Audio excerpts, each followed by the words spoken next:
Welcome to Module 3. I'm Revit-Bowker. Let's get started.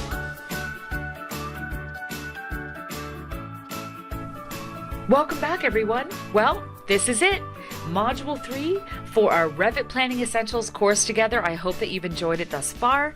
My goal with you today is to show you now how to add the important information that we need to add to any plan, elevation, or section, and how to put it into a sheet set or a border, architectural border, if you will, so that it can be plotted to scale. Now, what you are seeing in front of you right now is your final assignment. So do take a look in your assessment area of the course, and this gives you an idea of the plan that you're going to be drafting up for me so that I can see that you have the learning outcomes of the course.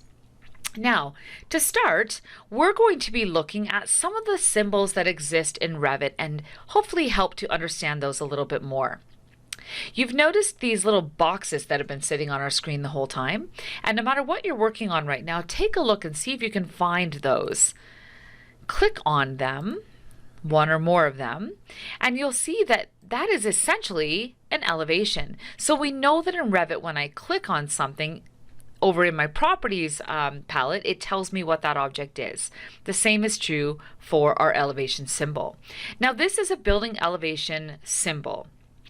We can have more than one symbol to choose from here in Revit, and you'll notice that I can change the way that looks by simply clicking on the interior elevation option. Looks a little nicer in my drawing. Let's do that for all of our elevation symbols.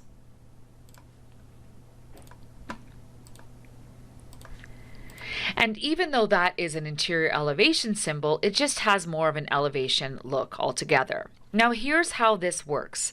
If I want to see what that elevation would look like, and by elevation I mean a 2D flat view of that wall, whether it's east, west, south, north, etc. There are two ways that I can do this. I can either double click on the elevation symbol itself, or I can go down into my project browser area and open up the elevation section by clicking on the plus symbol. These are the interior elevations that we have here. And then I can double click on the elevation that I wish to see. That's my east elevation, that's my south elevation, and that's my west elevation. Now that we've changed those elevation views and we've taken a look at how to re-access them again, I would like you to actually just go back into our project browser on our bottom left-hand side of our screen and start to really understand, I guess, if you will, how to double click in the various areas that are available for us to get the information that we need. Okay, there's a roof plan. I have a second floor plan. I have a site plan. And any ceiling drawings that I would have would be under the ceiling plans, and so forth. Now, we haven't added any 3D views to this drawing, and in advanced Revit class, you would learn how to have renderings and 3D views as well. But we do have one exterior, lonely little elevation sitting out here. It's called an exterior elevation just because that's what the symbol refers to. Now, you'll notice what I can do now is just put a window around it and move that a little closer to my drawing so that things are a little more compact if I want to. Okay, so any of these symbols can be moved. Take a look at that. Now, when I want to see any of these elevations in my sort of front-facing two-dimensional view, I simply need to double-click on that word under the project browser area of this file on the left-hand side of my screen. So this is a north elevation of this building. This is actually a house I'm looking to build, so I'm excited to see what your plans will look like. This is the east side again, south and west. Here's the thing though. What happens when I want to add my own elevation of the interior or a section cut through the building and see what that would look like anywhere I so choose? Let's go back and double click on the main floor plan. Now, we have to keep in mind that when you do this project, we haven't learned it yet, but we will in this lesson, a lot of the things you see on this plan are done just by using lines. So it's important to note that the elevations that you will see will only be the architectural features or the elements that are in 3 dimensions that are that have building information modeling in it, because we can't see 2D shapes and lines, right? So we do need to understand that. So when I do create an elevation within my model, I'll be seeing those 3D elements. And the first place we want to go is to our view menu, top middle of our screen. We have a lot of areas, and we've been here before. We've had our 3D view before. You'll notice something that you can choose called section. We're going to try that in a moment, and a little area called elevation. Now, if I go to the down arrow of that, we have framing elevations and just plain elevations. For our purposes, we're going to just choose elevation.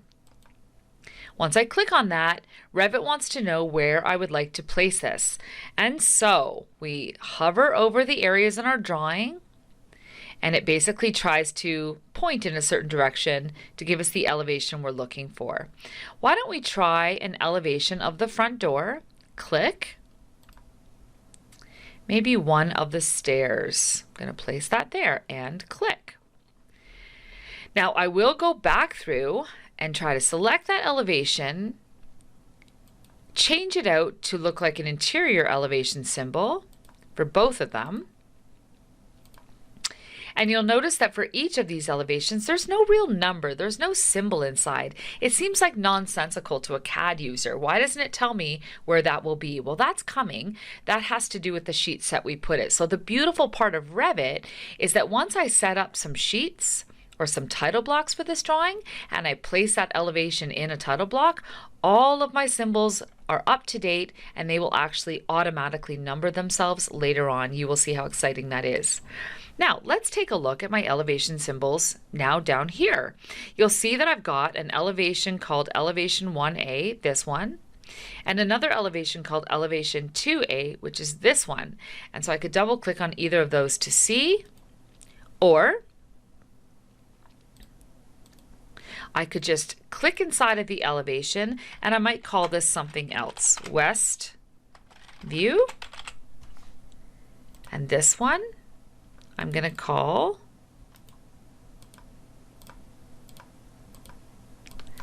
East view, or sorry, South view.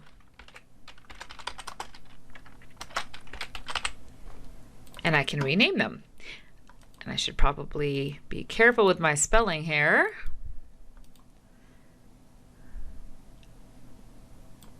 Right-clicking and going South view.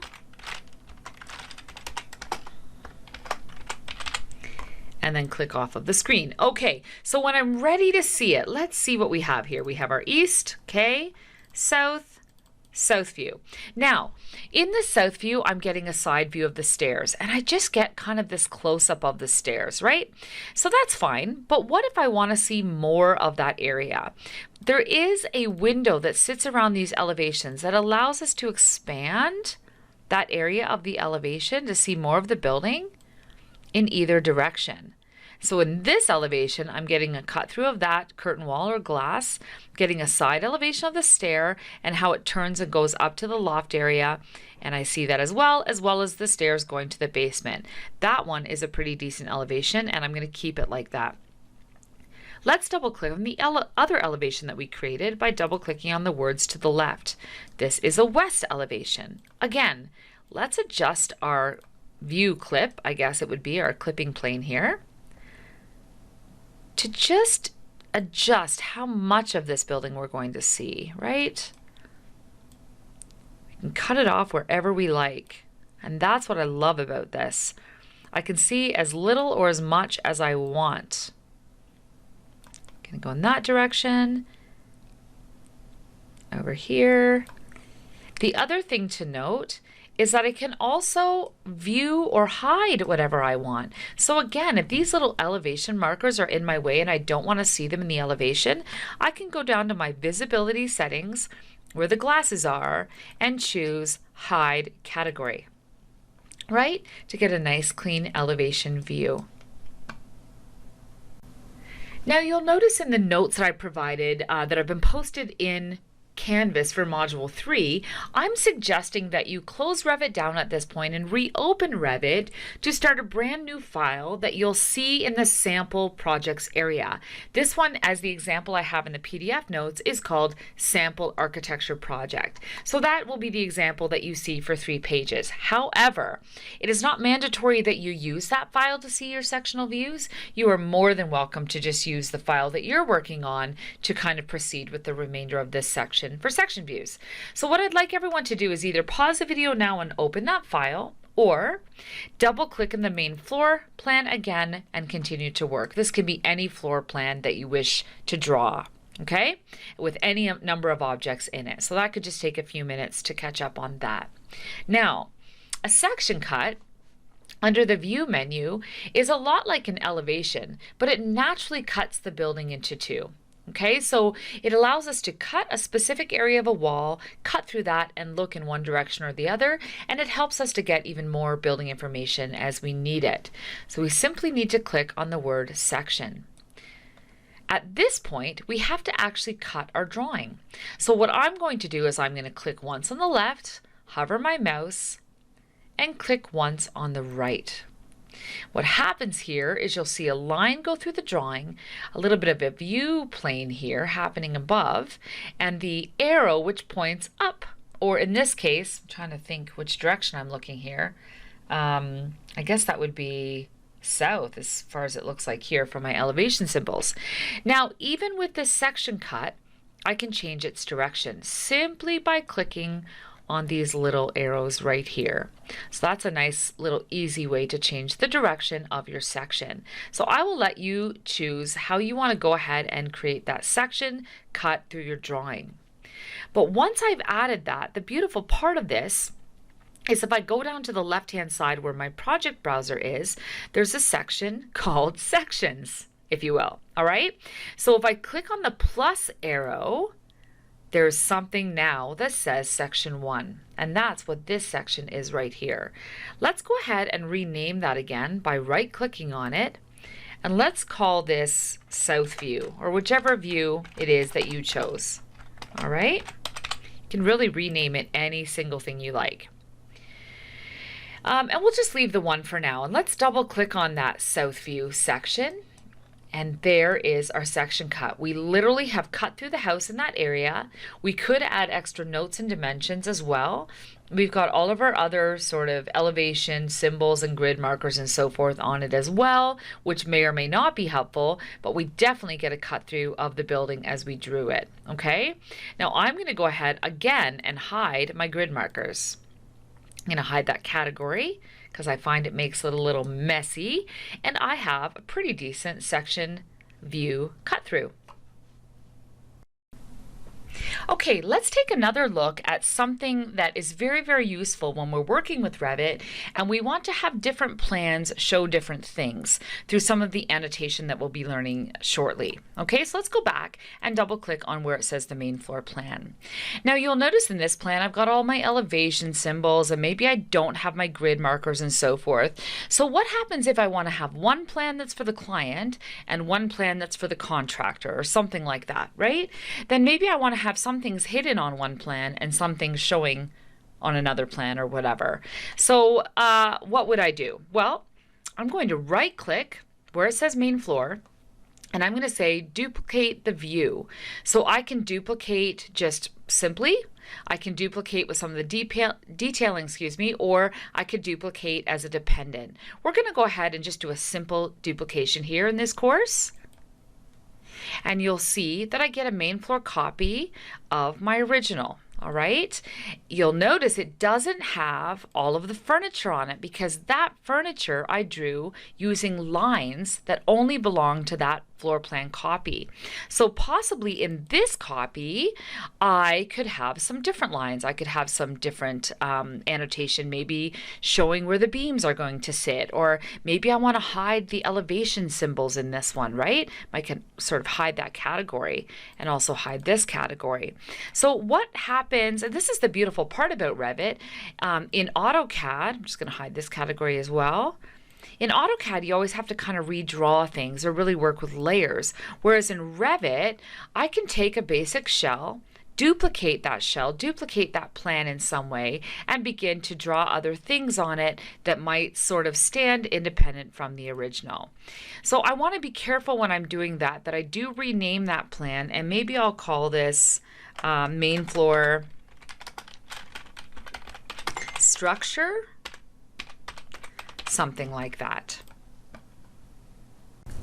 Okay, so now that we understand how we might duplicate a plan so that we have one plan that shows one thing and perhaps another plan that shows another thing, it's important now that we move to an area where we understand how to annotate our drawing. What do I mean by annotate? Well, this is all about, it's almost like using Revit like AutoCAD, where we draw lines and we show dashed lines and we add text and we add information with leader lines and so forth. So I'm going to get everyone to click on the menu item at the top that says Annotate. Now you'll notice we're going to start with some of our line options here. You'll notice that there is a spot sort of middle left called Detail Line. Now a detail line is a line that you draw that belongs only to that plan or to that level, which is different than something called a model line, which exists under the Architecture tab. Notice the difference, please. You might use either or both. A model line is one that you wish to exist on all of your plans, okay? So maybe it's something architectural that has to be on all of your drawings, on all of your plans. And so sometimes we do need to use that. But I find for the most part, I use the detail line, which is just lines that I want to use for that plan alone. So let's go ahead and click on Detail Line. Now, what appears for us under the Modify menu now is a variety of things that we can draw and a variety of line thicknesses and styles and so forth that we can use. The thing I love about this compared to AutoCAD, not to criticize AutoCAD today because I still do speak AutoCAD and like AutoCAD, but it's kind of summarized any possible thing you could do into a real just the basics, like a hidden line, a medium thickness line, a thick line, basic shapes and so forth. So I sort of like that. Generally, I use thin lines, but let's try a few of these. Click on Line, click on Thin Lines, and maybe we want to put an X in the middle of this table. In fact, everything I drew here with my furniture was exactly drawn using lines and rectangles. Okay, so you can really draw anything. I drew the kitchen that way and so forth. I'd like us all to play with this for a few minutes. Try the hidden line just to see what that's like. It's a green line. Hitting escape when we're done. What about a shape? Rectangle. Using the hidden line. Or what about a wide line? Look at how much bigger that is, right? So for each of these, we want to hit the escape key when we're done. And of course, we can delete any of these lines as we like simply by windowing around them and hitting the delete key, or selecting them line by line and hitting the delete key as well.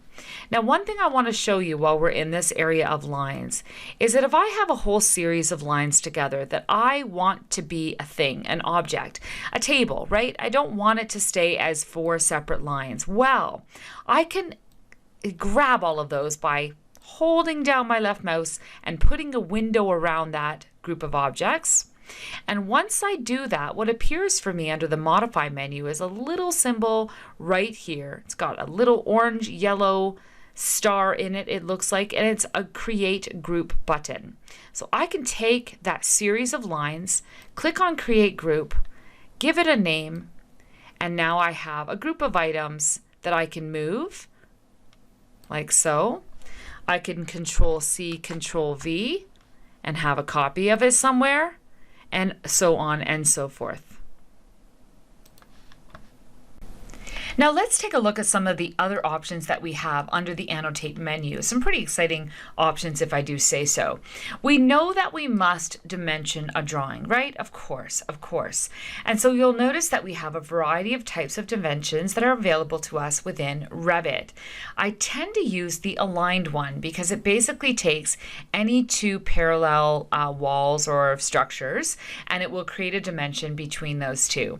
But I would like you to try all of them. The one that we'll be using for this assignment would be aligned or linear, okay?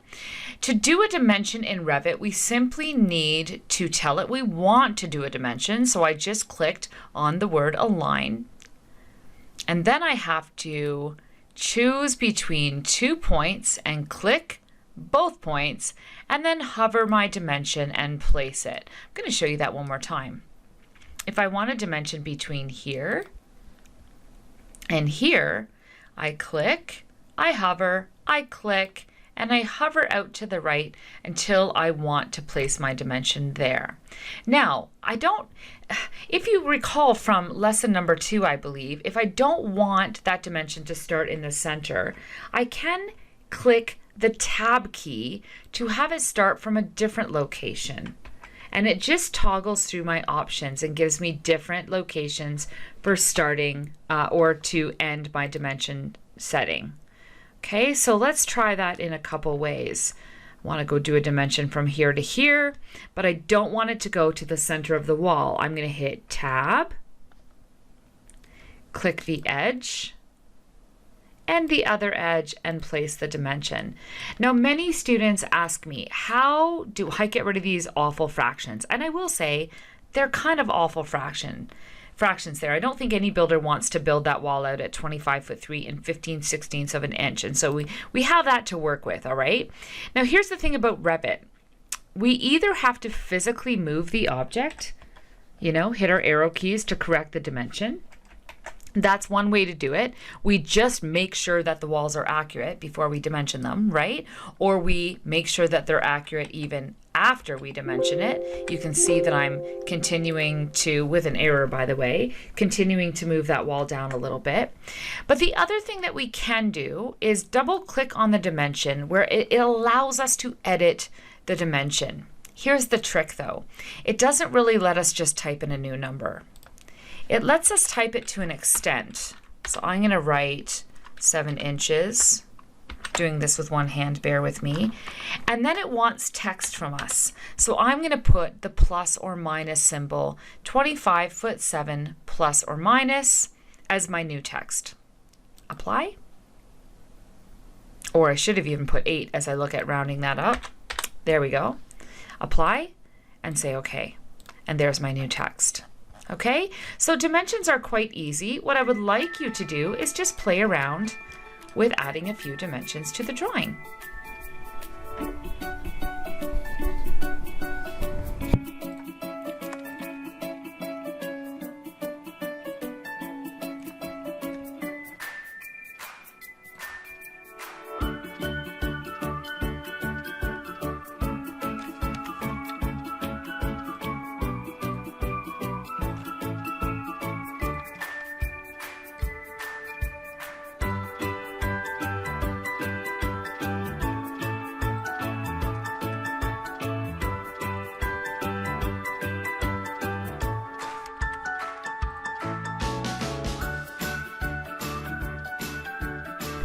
Great job. Okay, we are moving on now to adding a few notes to our drawing.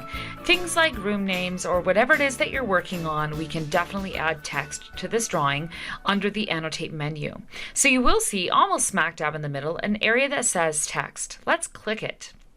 Now this is where I can draw text with a leader line like that one, without a leader line at all, no leader, with something that's a 2-segment leader line, or with more of a curved leader line. Also, I can have the leader go to the right or left, up or down, that sort of thing. I can center my text and so forth. Why don't we just try some text off to the side without the leader line? Now, why don't we go ahead and draw a text box on our screen? And as soon as we do that, we can start to type. Okay, and type whatever it is that we want. And when our typing is complete, we can go and close that.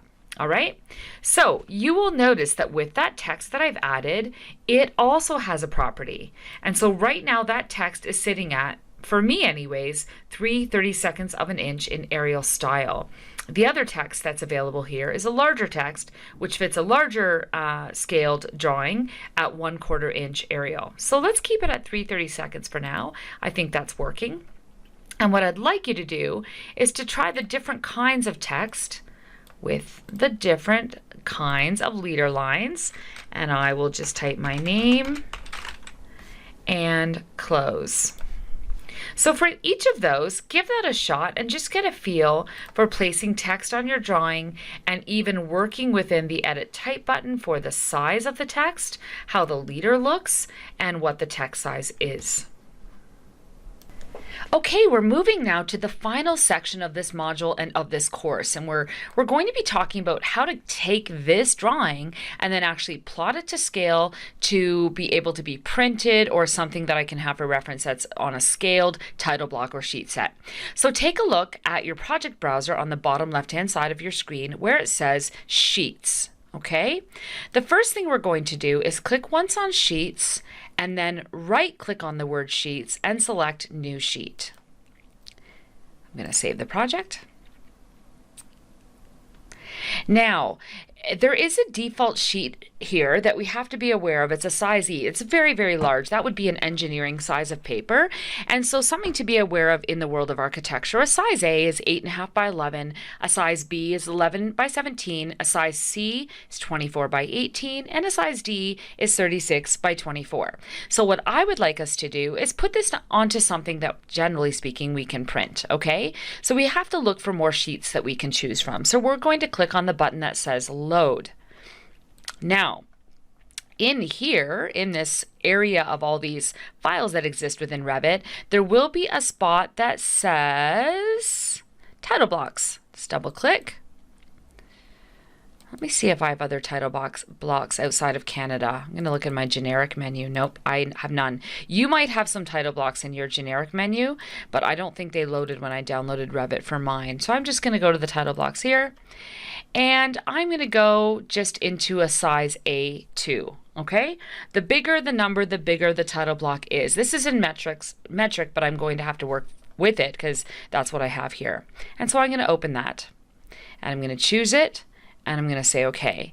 Now I'm fine if you work within any size that you have there, but what that does, if we click on the plus sign now where it says Sheets, we have this sheet essentially. We can rename it just like we did anything else in this project browser area. So if I wanted to call this sheet Floor Plan,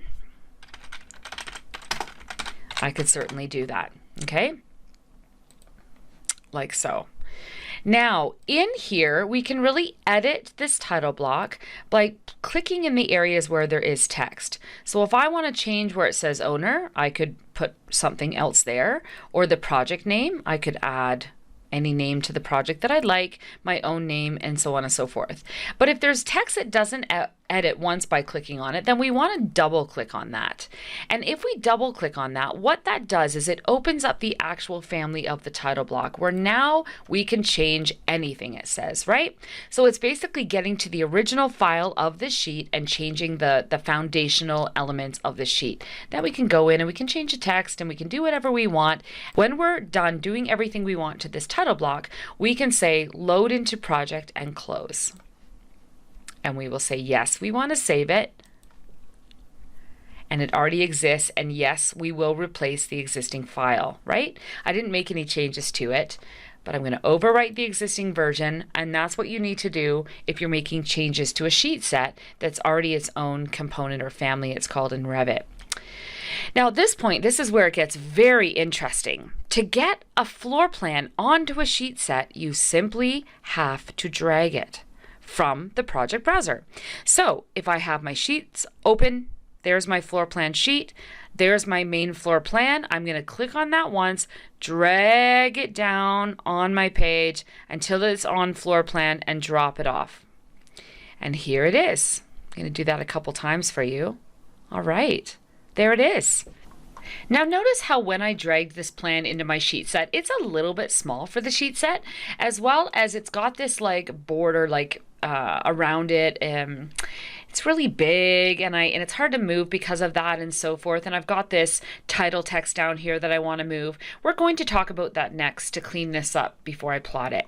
So I'm going to go back to my main floor plan, which is where I need to do everything. So that's the thing to understand for CAD users. CAD users are used to using their layout tabs to do everything they need to set up their drawing. Where the interesting thing about Revit is we have to pre-set it up in the plan, and that edits the actual final result over here. So I'm going to double click on floor, main floor, and I want to see that border. Where is it? I want to be able to reduce the size and kind of shrink it, to shrink out some of these elevation symbols.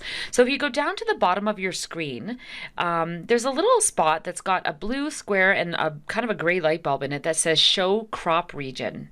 We're going to click that to turn it on. And there's our crop region. That's why everything was so big. So with this crop region, I'm just going to reduce that to be a little closer to my drawing, and that will solve that problem, right? It's just where it gets cropped. Let's just go as close as we need to.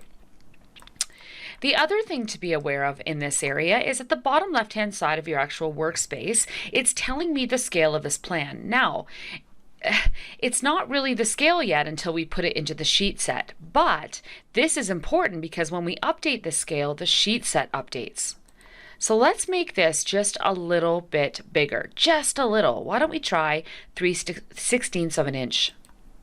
Okay, you'll notice the text went smaller. It did that because the text in Revit is automatically annotative, meaning that it will update to always print the proper size regardless of the scale that you're choosing. So it went smaller because it knows that it's going to plot bigger at this scale, right? So I'm going to go down now and double click on my sheet set again. There it is. I kind of love the size now. I'm going to move that.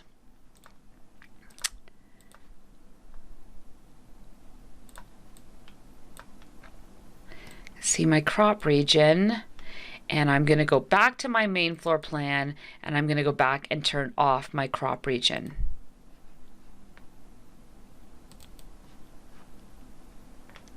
Now, one thing that we need to bring in is we need to bring in this title, this title text for our drawing.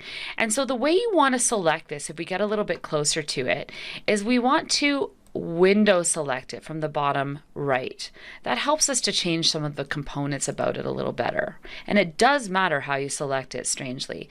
So I'm going to reduce the tail size, going to grab that endpoint, reduce that tail size. I'm going to also pick it up. Be careful here with how I pick this up, and I want to move it into my drawing and place it where I want.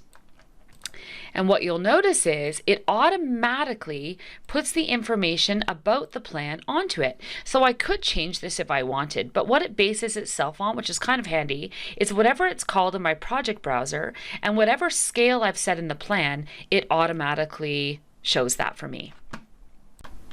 Okay, let's finish off by adding a new sheet, because this is actually a house that I'm probably going to build. Stay tuned. I've just designed this last week, and I'm very excited to be building this in the mountains. And so I'll talk about that for your assignment or your assessment shortly, about the floor plan that you will draw. But I do have some elevations here that I want to include as well. So I want to go ahead and add a new sheet. And I'm going to use the same size that I used before. Of course, I would go in and change everything I needed to change and so forth. And I'm going to rename this by right-clicking on it. And I'm going to call this Elevations. Okay, so over here, any of these things can be dragged into a sheet set. Think about that for a second.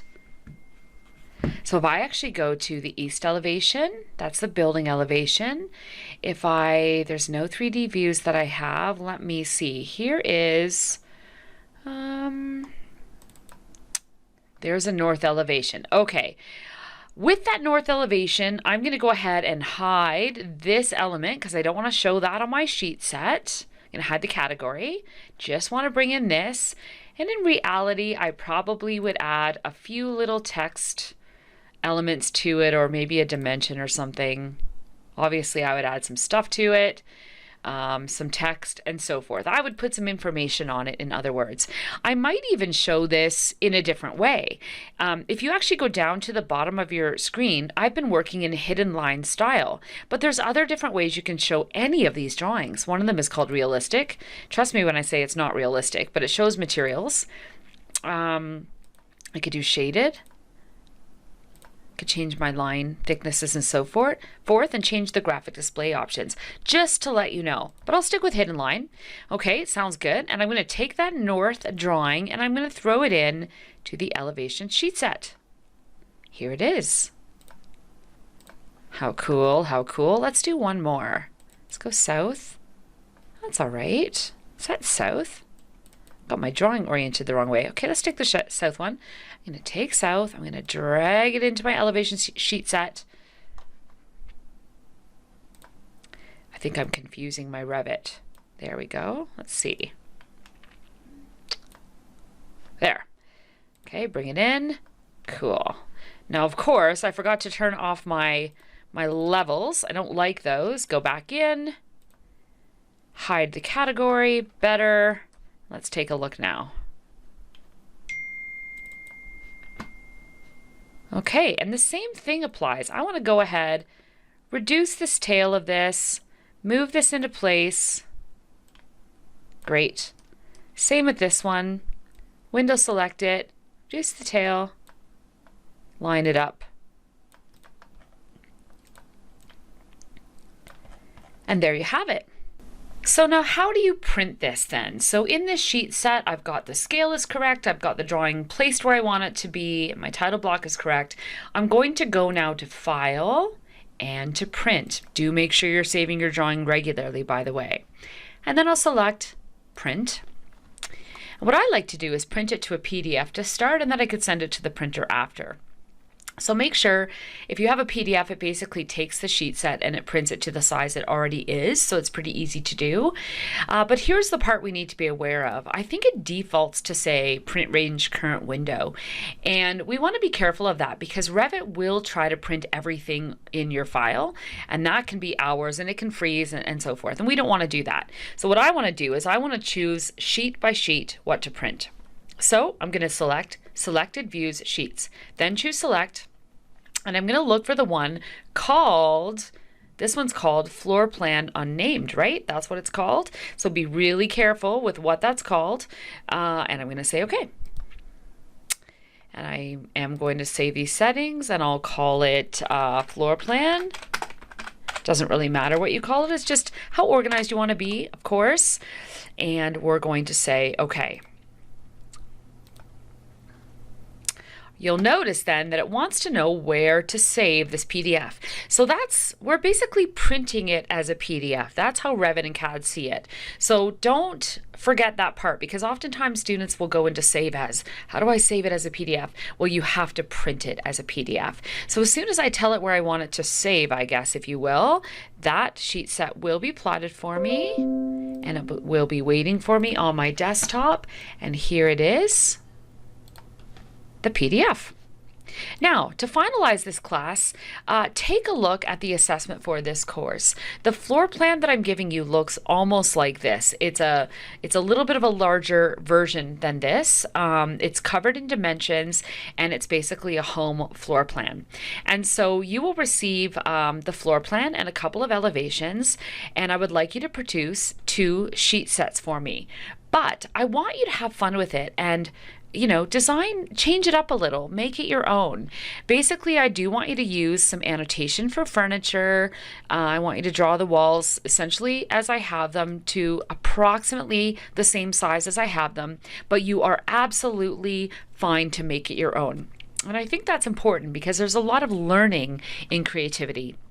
So as you're playing and moving walls and changing the design, even the roof and so forth, feel free to have fun with it, okay? All right, you guys are awesome. Good luck with that.